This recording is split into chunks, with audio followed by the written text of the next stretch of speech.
ಜಯ wholesale saris ಎಲ್ಲಾ ರೀತಿಯ ಶುಭ ಕಾರ್ಯಗಳಿಗಾಗಿ ಒಮ್ಮೆ ಭೇಟಿ ನೀಡಿ ಜಯ ಹೋಲ್ಸೇಲ್ ಸ್ಯಾರೀಸ್.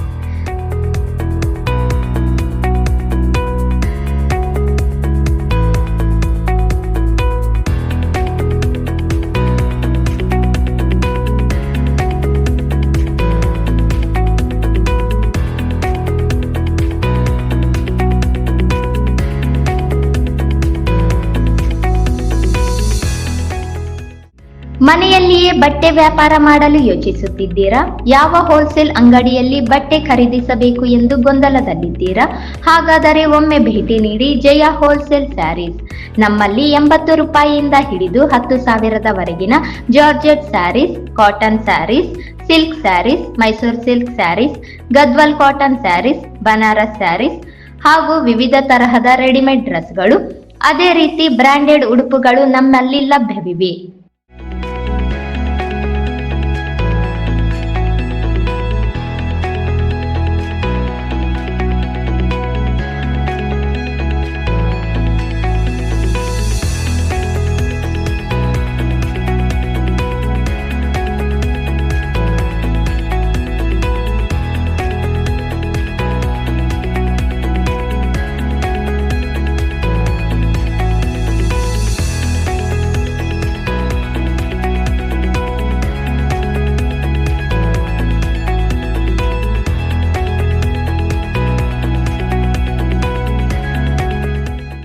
ಒಮ್ಮೆ ಭೇಟಿ ನೀಡಿ ಜಯ ಹೋಲ್ಸೇಲ್ ಸ್ಯಾರೀಸ್. ವಿಳಾಸ cloth Bazaar, MG road, Raichur. Mobile number 7619168785 ಹಾಗೂ 9019435988. ಖಾಸಗಿ ಶಾಲಾ ಕಾಲೇಜುಗಳು ಅನುಭವಿಸುತ್ತಿರುವ ತೊಂದರೆಗಳ ಕುರಿತು ಸರ್ಕಾರದ ಗಮನ ಸೆಳೆಯಲು ಜಿಲ್ಲಾ ಮಟ್ಟದ ಶಾಲಾ ಕಾಲೇಜುಗಳ ಆಡಳಿತ ಮಂಡಳಿಯ ಸದಸ್ಯರು, ಶಿಕ್ಷಕರು ಹಾಗೂ ಉಪನ್ಯಾಸಕರ ಬೃಹತ್ ಜಾಥಾವನ್ನು ರಾಯಚೂರಿನಲ್ಲಿ ಆಗಸ್ಟ್ 12ರಂದು ಬೆಳಗ್ಗೆ 10:30ಕ್ಕೆ ರಾಯಚೂರು ಜಿಲ್ಲೆ ವಿವಿಧ ಖಾಸಗಿ ಶಿಕ್ಷಣ ಸಂಸ್ಥೆಗಳ ಒಕ್ಕೂಟದಿಂದ ಹಮ್ಮಿಕೊಳ್ಳಲಾಗಿದೆ ಎಂದು ರಾಯಚೂರು ಜಿಲ್ಲೆ ವಿವಿಧ ಖಾಸಗಿ ಶಿಕ್ಷಣ ಸಂಸ್ಥೆಗಳ ಒಕ್ಕೂಟದ ಪ್ರಧಾನ ಕಾರ್ಯದರ್ಶಿ ನಾಗರಾಜ್ ಮಸ್ಕಿ ತಿಳಿಸಿದರು. ಪತ್ರಿಕಾ ಭವನದಲ್ಲಿ ನಡೆದ ಸುದ್ದಿಗೋಷ್ಠಿಯಲ್ಲಿ ಮಾತನಾಡಿದ ಅವರು, ಈ ಜಾಥಾದಲ್ಲಿ ರಾಯಚೂರು ಜಿಲ್ಲೆಯ ಎಲ್ಲ ತಾಲೂಕುಗಳಿಂದ ಹಾಗೂ ರಾಯಚೂರು ನಗರ ಮತ್ತು ಗ್ರಾಮೀಣ ವಿಭಾಗದಲ್ಲಿ ನಡೆಯುವ ಖಾಸಗಿ ಶಾಲಾ ಕಾಲೇಜುಗಳ ಆಡಳಿತ ಮಂಡಳಿ ಹಾಗೂ ಶಿಕ್ಷಕರು ಮತ್ತು ಉಪನ್ಯಾಸಕರೆಲ್ಲ ಸೇರಿ ಅಂದಾಜು 2,500ಕ್ಕೂ ಮೇಲ್ಪಟ್ಟು ಜನರು ಭಾಗವಹಿಸಲಿದ್ದಾರೆ. ಜಾಥಾದ ಮೂಲಕ ಕರ್ನಾಟಕ ಸರ್ಕಾರದ ಗಮನ ಸೆಳೆದು ನಂತರ ಮನವಿ ಸಲ್ಲಿಸಲಾಗುವುದು. ನವೀಕರಣ ವ್ಯವಸ್ಥೆಗಾಗಿ ಇರುವ ಅಂತರ್ಜಾಲದಲ್ಲಿ ಕೆಲವು ಅಂಶಗಳನ್ನು ತೆಗೆದುಹಾಕಿ ಸರಳೀಕರಣಗೊಳಿಸುವುದು, ಅಗ್ನಿಶಾಮಕ ಸುರಕ್ಷತೆ ಪ್ರಮಾಣ ಪತ್ರ ಪಡೆಯುವುದು ಬಹಳ ಕಷ್ಟದ ಕೆಲಸವಾಗಿದೆ. ಕಾರಣ ವ್ಯವಸ್ಥೆಯನ್ನು ಸರಳೀಕರಣಗೊಳಿಸಿ ಪ್ರಮಾಣ ಪತ್ರ ನಿಯಮಿತ ಅವಧಿಯಲ್ಲಿ ಶಿಕ್ಷಣ ಸಂಸ್ಥೆಗಳ ಕೈ ಸೇರುವಂತೆ ಕ್ರಮ ಕೈಗೊಳ್ಳುವುದು, ಶೈಕ್ಷಣಿಕವಾಗಿ ಹಿಂದುಳಿದ ಕಲ್ಯಾಣ ಕರ್ನಾಟಕ ಭಾಗಕ್ಕೆ ಎಲ್ಲಾ ಸೌಕರ್ಯಗಳನ್ನು ನೀಡುವಂತೆ ಡಿಎಂ ನಂಜುಂಡಪ್ಪ ವರದಿಯಲ್ಲಿ ಉಲ್ಲೇಖಿಸಲಾಗಿದೆ.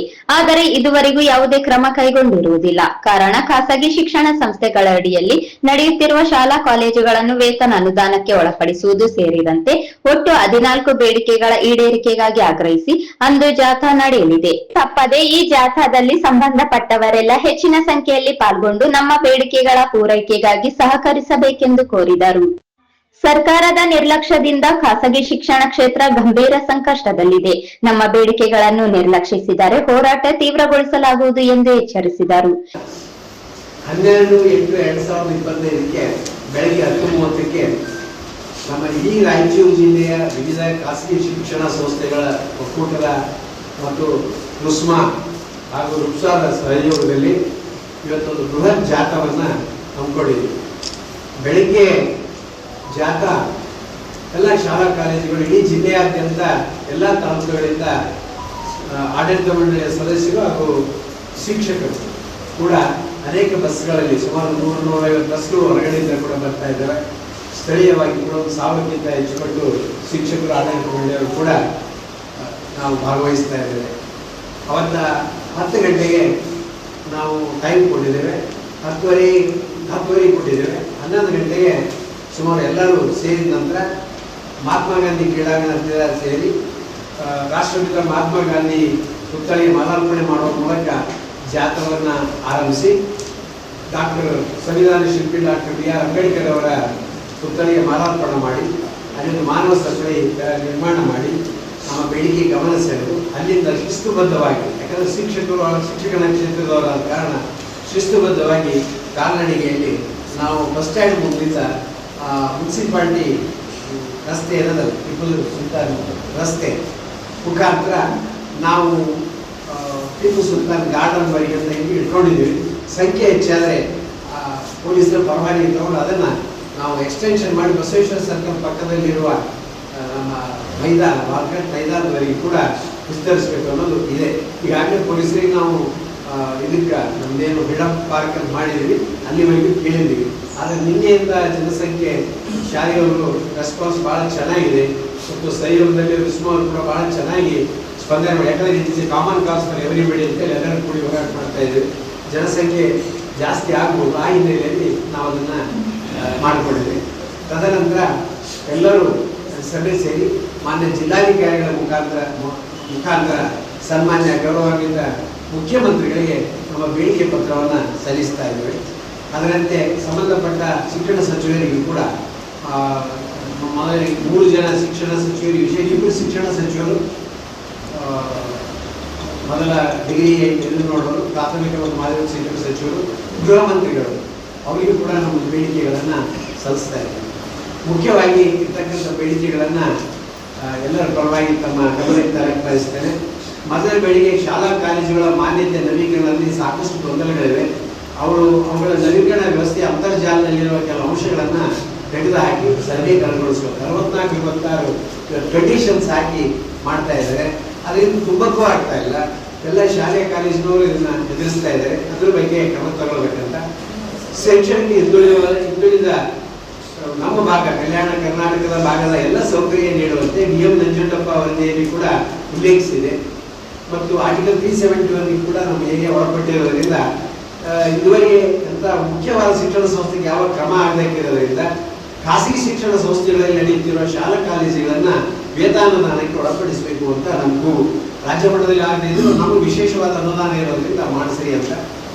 ಖಾಸಗಿ ಶಾಲಾ ಕಾಲೇಜುಗಳ ಕೆಲಸ ನಿರ್ವಹಿಸುತ್ತಿರುವ ಬೋಧಕೇತರ ಸಿಬ್ಬಂದಿಯವರಿಗೆ ಸರ್ಕಾರದಲ್ಲಿ ಬರುವ ಸರ್ಕಾರದ ಯಾವುದಾದ್ರೂ ಒಂದು ಆರೋಗ್ಯ ವಿಮೆ ಯೋಜನೆಗೆ ಒಳಪಡಿಸ್ಬೇಕಂತ. ಶಿಕ್ಷಕರು ಅವರ ಆರೋಗ್ಯ ಅವರು ಚೆನ್ನಾಗಿದ್ರೆ ಇವತ್ತು ನಾವು ಶಾಲೆಗಳ ಮಕ್ಕಳು ವಿದ್ಯಾಭ್ಯಾಸ ಚೆನ್ನಾಗಿ ಆಗ್ತದೆ ಅನ್ನೋ ಹಿನ್ನೆಲೆಯಲ್ಲಿ ಮತ್ತು ಶಾಲಾ ಕಾಲೇಜು ಮಾನ್ಯತಾ ನವೀಕರಣ ಸಮಯದಲ್ಲಿ ಈಗಾಗಲೇ ಶಾಲಾ ಕಾಲೇಜು ಕಟ್ಟಡ ಹೊಂದಿರುವ ವಿದ್ಯಾಸಂಸ್ಥೆಗಳಿಗೆ ವಿಧಿಸಿರುವ ಭೂ ಪರಿವರ್ತನಾ ಷರತ್ತನ್ನು ತೆಗೆದುಹಾಕಬೇಕು. ನಮ್ಮದೇ ಏನಂದ್ರೆ ಹೊಸದಾಗಿ ಕಟ್ಟತಕ್ಕಂಥ ಶಾಲೆ ಕಾಲೇಜುಗಳ ಕಟ್ಟಡಗಳಿಗೆ ನೀವೆಲ್ಲದನ್ನು ಮಾನದಂಡ ಮಾಡಿ 30-35 ವರ್ಷದಿಂದ ನೀವು ಪರವಾನಗಿ ಕೊಟ್ಟಿರಿ. ಗ್ರಾಮಾಂತರ ಭಾಗದಲ್ಲಿ ವಿಶೇಷವಾಗಿ ಅಲ್ಲಿ ಶಾಲೆ ಕಟ್ಟಡ ಪಂಚಾಯತಿಯವರು ಪರ್ಮಿಷನ್ ಕೊಟ್ಟಾರ, ಊರು ಮುಂದ ಯಾವುದೇ ದೃಷ್ಟಿ ತಗೊಂಡಾರ. ಅದಕ್ಕೆ ಏನಾದರೂ ಒಂದು ನೀವು ಸರ್ಕಾರ ನಿಯಮಾವಳಿ ಮಾಡಿ ಅದನ್ನು ರೆಕ್ಟಿಫೈ ಮಾಡ್ತಕ್ಕಂಥ ಕೆಲಸ ಮಾಡಲಿ. ಇಲ್ಲಾಂದ್ರೆ ಈಗ ನಾವು ನವೀಕರಣ ಮಾಡೋ ಕೆಲಕ ಅದು ವ್ಯಕ್ತಿ ಮೊದಲೇ ನಿಮ್ಮ ಭೂಮಿ ಎಣ್ಣೆ ಆಗಿದೆ ಅಂತ ಕೇಳ, ಎಣ್ಣೆ ಇಲ್ಲ ಅಂದ್ರೆ ಮುಂತಾಗ, ಎಣ್ಣೆ ಆಗಿದೆ ಅಂದ್ರೆ ಶೈಕ್ಷಣಿಕ ಉದ್ದೇಶಕ್ಕಾಗಿ ಆಗಿದೆ ಅಂತ. ಅದಕ್ಕೆ ನಮ್ಮ ಉದ್ದೇಶ ಅಂದ್ರೆ ಹೊಸದಾಗಿ ಬೇರೆ ನಿಯಮಾವಳಿ ಮಾಡ್ರಿ. ಹಳೆಯ ಕಟ್ಟಡಗಳಿಗೆ ಹಳೆ ಶಿಕ್ಷಣ ಸಂಸ್ಥೆಗಳು ಯಾವಿದಾವ ಡೆಡ್ ಲೈನ್ ಮಾಡ್ರಿ, ಅದ್ರ ಹಿಂದೆ ಇರೋರಿಗೆ ನಮ್ಮ ಸರಳೀಕರಣಗೊಳಿಸಲಿ ಅನ್ನೋದು ನಮ್ಮದೊಂದು ಬೇಡಿಕೆ. ಖಾಸಗಿ ಶಾಲಾ ಕಾಲೇಜುಗಳ ಶಿಕ್ಷಕ ಉಪನ್ಯಾಸಕರೇ ಸರ್ಕಾರದಿಂದ ಏರ್ಪಡಿಸೋ ತರಬೇತಿಗೆ ಒಳಪಡಿಸೋದು. ಇವತ್ತು ಅಪ್ಗ್ರೇಡೇಷನ್ ಆಫ್ ನಾಲೆಜ್ ಎಲ್ಲರಿಗೂ ಬೇಕಾಗಿದೆ. ನಾವು ಕೂಡ ಆಗಾಗ ಮಾಡ್ತೀವಿ. ಸರ್ಕಾರದಲ್ಲಿ ಕೂಡ ತಾವು ಇದನ್ನ ಅವರಿಗೆ ಅಪ್ ಟು ಡೇಟ್ ಮಾಡಿದ್ರೆ ಮಕ್ಕಳಿಗೆ ತಿಳಿಸ್ತಕ್ಕಂಥ ಮಕ್ಕಳಿಗೆ ಅನುಕೂಲ ಆಗ್ತದೆ ಅಂತ. ಮತ್ತೆ RT ಕಂತುಗಳಲ್ಲಿ ಹಣದ ಮರುಪಾವತಿ ಆಗುವಲ್ಲಿ ಅತ್ಯಂತ ವಿಳಂಬವಾಗ್ತಾ ಇದೆ.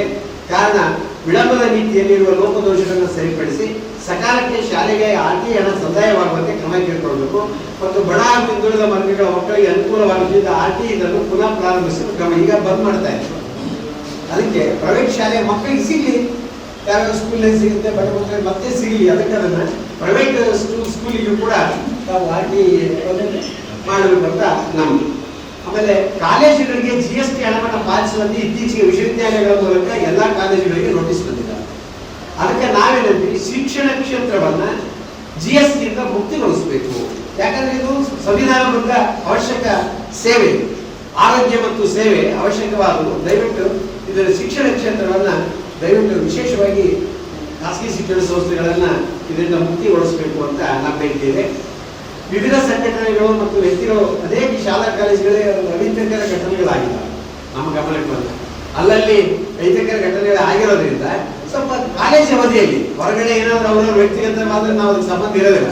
ಶಾಲಾ ಕಾಲೇಜುಗಳ ಅವಧಿಯಲ್ಲಿ ಯಾವುದೇ ಘಟನೆಗಳ ನಡೆಯದಂತೆ ಒಂದು ಕೆಲವು ನಿಯಮಗಳನ್ನು ರೂಪಿಸಿ ಪ್ರೊಟೆಕ್ಷನ್ ಕೊಟ್ಟರೆ ಒಳ್ಳೆಯದಾಗುತ್ತೆ ಅಂತಕ್ಕಂಥ ಸಿಬ್ಬಂದಿಯವರಿಗೆ, ಬೋಧಕರವರಿಗೆ ಮತ್ತು ಆಡಳಿತ ಮಂಡಳಿಯವರಿಗೆ ಒಂದು ಪ್ರೊಟೆಕ್ಷನ್ ಕೊಡೋದು ಹಿತದೃಷ್ಟಿಯಿಂದ ನೂತನ ಕಾನೂನು ಏನಾದರೂ ರೂಪಿಸಬಹುದು ಅನ್ನೋದನ್ನ ನಮ್ಮ ಬೇಡಿಕೆ. ಶೈಕ್ಷಣಿಕ ವರ್ಷ ಪ್ರಾರಂಭಕ್ಕಿಂತ ಮುಂಚೆ ಏನಾಗ್ತಾ ಇದೆ, ಪಠ್ಯಪುಸ್ತಕ ಒದಗಿಸಲು KTBSಗೆ ಸಾಧ್ಯವಾಗ್ತಾ ಇಲ್ಲ. ನಾವು ಹಿಂದಿನ ವರ್ಷನೇ ತುಂಬಿರ್ತೀವಿ ದುಡ್ಡು ವರ್ಷದ ಕೊನೆ ಒಳಗಾಗಿ.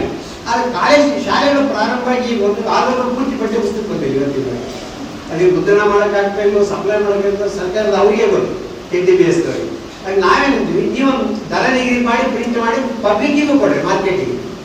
ಮಕ್ಕಳು ಎಲ್ಲಿ ಬೇಕು ಬೇರೆ ಪಾಲಕರು ಎಲ್ಲಿಬೇಕಂತ ಹೇಳಿ ಅದನ್ನ ಬಿಟ್ಟು ನಾವು ಕೊಟ್ಟಾಗ್ತಾರೆ ಅಂದ್ರೆ 2 ತಿಂಗಳ ಅವರು ವಿದ್ಯಾಭ್ಯಾಸದಿಂದ ವಂಚಿತರಾಗ್ತಾರೆ. ಆಮೇಲೆ ಒತ್ತಡ ಪುಸ್ತಕ ಬಂದ ಮೇಲೆ ಮಕ್ಕಳಿಗೆ ಒತ್ತಡ ಆಗ್ತದೆ. ಆ ಹಿನ್ನೆಲೆಯಲ್ಲಿ ನಾವು ಮುಕ್ತ ಮಾರುಕಟ್ಟೆಯಲ್ಲಿ ಲಭ್ಯವಾಗುತ್ತಕ್ಕೆ ಕೊಡಬೇಕು ಅನ್ನೋದು ಮತ್ತೊಂದು. ಗ್ರಾಮೀಣ ಭಾಗದ ಶಾಲಾ ಕಾಲೇಜುಗಳನ್ನು ಆಸ್ತಿ ತೆರಿಗೆಯಿಂದ ಮುಕ್ತಗೊಳಿಸಬೇಕು. ಇದು ತಮ್ಮ ಗಮನಕ್ಕೆ ತರೋದೇನೆಂದ್ರೆ, ಇವತ್ತು ಮುನ್ಸಿಪಲ್ ಲಿಮಿಟ್ಸ್ ಅಲ್ಲಿ, ಕಾರ್ಪೊರೇಷನ್ ಲಿಮಿಟ್ಸ್ ಅಲ್ಲಿ ತೆರಿಗೆ ನೋಟಿಫಿಕೇಶನ್ ಇದೆ, education institutions are excepted from property tax. But panchayat Raj ವಿಭಾಗದಲ್ಲಿ ಹಳ್ಳಿಯಲ್ಲಿ ನಡೆಸ್ತಕ್ಕಂಥ ಸಣ್ಣ ಪುಟ್ಟ ನಮ್ಮ ವಿದ್ಯಾಸಂಸ್ಥೆಗಳು ಆ ದುಡ್ಡು ತುಂಬಕ್ಕಾಗದೆ ಒದ್ದಾಡ್ತಾ ಇರ್ತಾರೆ. ವಿಶೇಷವಾಗಿ ಕೋವಿಡ್ ಆದ ನಂತರ ಬಹಳ ಕಷ್ಟ ಅನುಭವಿಸಿದ್ದಾರೆ. ಅದಕ್ಕೆ ಅದನ್ನು ಮುಕ್ತಗೊಳಿಸಬೇಕು. ಯಾಕಂದ್ರೆ ಒಂದು ಕಡೆ ನಗರದಾಗಿರ್ತಕ್ಕಂಥ ಬೇರೆ, ಗ್ರಾಮ ಬೇಡ, ಎಲ್ಲರಿಗೂ ಮುಕ್ತಗೊಳಿಸಲಿ ಅಂತ. ಮತ್ತು ಜಿಲ್ಲಾ ಮತ್ತು ತಾಲೂಕು ಕೇಂದ್ರಗಳಲ್ಲಿ ಖಾಸಗಿ ಶಿಕ್ಷಣ ಸಂಸ್ಥೆಗಳ ಶಿಕ್ಷಕರ ತರಬೇತಿ ಮತ್ತು ಇತರ ಶಿಕ್ಷಣ ಚಟುವಟಿಕೆಗಾಗಿ ಒಂದು ನಾವು ಕಟ್ಟಡ ನಿರ್ಮಿಸಿಕೊಳ್ಳೋ ಒಂದು ನಿವೇಶನವನ್ನಾದರೂ ಮಂಜೂರು ಮಾಡ್ರಿ ಅಂತ ನಮ್ಗೆ ಅದನ್ನ ಬೇಡಿಕೆ ಇದೆ. ಎರಡನೇದು, ಚುನಾವಣೆ ಮತ್ತು ಸರ್ಕಾರದ ಅವಶ್ಯಕತೆಗನುಗುಣವಾಗಿ ಖಾಸಗಿ ಶಿಕ್ಷಣ ಸಂಸ್ಥೆಗಳ ಶಾಲಾ ಕಾಲೇಜುಗಳ ಬಸ್ಗಳನ್ನು ಬಳಸಿಕೊಳ್ತಾರೆ. ಇದು ನಮ್ಮ ಸಂವಿಧಾನಬದ್ಧವಾದ ಕರ್ತವ್ಯ, ನಾವು ಕೊಡಲೇಬೇಕು, ಇಲ್ಲ ಅನ್ನೋದು ಬರಲ್ಲ. ಆದ್ರೆ KSRTC ಬಸ್ ತಗೊಂಡು ಕಾರ್ಪೊರೇಷನ್ಗೆ ಅವರಿಗೆ ಮರುಪಾವತಿ ಮಾಡ್ತಾರೆ, ಏನು ಕಿಲೋಮೀಟರ್, ಆಮೇಲೆ ಡ್ರೈವರ್ ಬರ್ತಾರೆ. ನಮಗೆ ಯಾಕೆ ಮಾಡಲ್ಲ? ಪಾನ್ ಮಾಡ್ರಿ, ಖಾಸಗಿಯವರಿಗೆ ಮಾಡ್ರಿ, ಸರ್ಕಾರದ ಸಂಘಟನೆಗಳೇ ಮಾಡಿ. ಅದಕ್ಕೆ ಇದು ಬಹಳ ಮಹತ್ವವಾದದ್ದು. ಯಾಕಂದ್ರೆ ತಗೊಳ್ತಾರೆ, 2 ಸೀಟ್ಗಳ ತರ ವಾಪಸ್ ಕಳಿಸ್ತಾರೆ. ಮಕ್ಕಳಿಗೂ ಶಾಲೆಗೆ ಕಳ್ಸಕ್ಕಾಗಲ್ಲ, ನಾವು ಶಾಲೆಯನ್ನು ಬಂದ್ ಮಾಡಬೇಕಾಗುತ್ತೆ. ಇಲ್ಲಿ ಅವ್ರಿಗೆ ಭತ್ತ ಮತ್ತು ಡೀಸೆಲ್ ಕೂಡ ನಾವೇ ಕಳಿಸ್ಬೇಕಾಗುತ್ತೆ. ನೀವು KSRTC ಯಾವ ರೀತಿ ಕೊಡ್ತೀರಿ, ನಮ್ಗೆ ಅದೇ ರೀತಿ ಕೊಡ್ರಿ ಅಂತ ನಮ್ಮ ಬೇಡಿಕೆ. ಈ ರೀತಿ ಒಂದು 14 2 ಬೇಡಿಕೆ ಹೊಸದಾಗಿ ಸೇರಿದ್ದಾವೆ ಸರ್. 2 ಬೇಡಿಕೆ ಅದ್ರಲ್ಲಿ ಬಿಟ್ಟೋಗಿದ್ದು, ನಾನು ಅದನ್ನು ಕೇಳ್ತಾ ಇದ್ದೆ. ಪ್ರಿಂಟ್ ಮುದ್ರಣ ಆಗೋದ್ರೊಳಗಾಗಿ ಬಿಟ್ಟೋಗಿದ್ದು. ತದನಂತರ ನಮ್ಮ ಅನೇಕ ಇದರಿಂದ ಒತ್ತಾಯ ಇದೆ. ಅದಕ್ಕೆ ಈ ಹಿನ್ನೆಲೆಯಲ್ಲಿ ನಾವು ಬೃಹತ್ ಜಾಥಾವನ್ನ, ನಮ್ಮ ಬೇಡಿಕೆಗಳ ಜಾಥಾ, ಈ ಜಾಥಾನ ನಾವು ಸ್ಪಷ್ಟಪಡಿಸ್ತಾ ಇದ್ದೀವಿ. ಇದು ಬೇಡಿಕೆಗಳ ಜಾಥಾ. ಈ ವಿಷಯವಾಗಿ ಜಿಲ್ಲೆಯ ಎಲ್ಲ ಮಂತ್ರಿಗಳಿಗೆ, ಶಾಸಕ ಮಹೋದಯರಿಗೂ ಕೂಡ ನಾವು ಈಗಾಗಲೇ ಮನವಿ ಪತ್ರ ಸಲ್ಲಿಸಿದ್ದೀವಿ ಕೆಲವರಿಗೆ. ಯಾಕೆ 2 ಸೂಟ್ ಇದ್ದರು, ಕೆಲವರು ಅಲಭ್ಯ ಇದ್ದರು. ಎಲ್ಲರಿಗೂ ಕೂಡ ನಾವು ಮನವಿಯನ್ನ ಸಲ್ಲಿಸ್ತಾ ಇದ್ದೀವಿ. ಆ ಕಾರಣದಿಂದ ತಮ್ಮ ಪರಿಪೂರ್ಣ ಸಂಖ್ಯೆ, ಯಾಕಂದ್ರೆ ರಾಯಚೂರು ಜಿಲ್ಲೆಯಿಂದ ಭಾಗಗಳು ಇಲ್ಲಿಂದ ಕೂಗು ಬರಲಿ ಅಂತ ಎಲ್ಲರೂ ಒಗ್ಗಟ್ಟಾಗಿ, ಎಲ್ಲ ಸಂಘಟನೆಗಳು ಒಗ್ಗಟ್ಟಾಗಿ ಇದನ್ನು ಮಾಡ್ತಾ ಇದ್ವಿ. ಇದಕ್ಕೆ ನಮ್ಮ ಈ ಒಂದು ಹಕ್ಕೊತ್ತಾಯ ಅಂತ ಕರೀರಿ, ಅಥವಾ ನಮ್ಮ ಬೇಡಿಕೆಗಳ ಒತ್ತಾಯ ಅಂತ ಕರೀರಿ, ಇದಕ್ಕೆ ತಮ್ಮ ಸರ್ಕಾರವನ್ನು ಬಯಸ್ತಾ ನನ್ನ ಮಾತನ್ನು ಮುಗಿಸ್ತೇನೆ. ಮತ್ತೆ ಈ ಸಂದರ್ಭದಲ್ಲಿ ಬಸವರಾಜ್ ದರೂರು, ಕೇಶವ್ ರೆಡ್ಡಿ, ಡಾಕ್ಟರ್ ರಜಾ ಕುಸ್ತದ್, ರಾಜಾ ಶ್ರೀನಿವಾಸ್ ಮತ್ತು ಬೆಂಜಮಿನ್ ಥಾಮಸ್ ಹಾಜರಿದ್ದರು.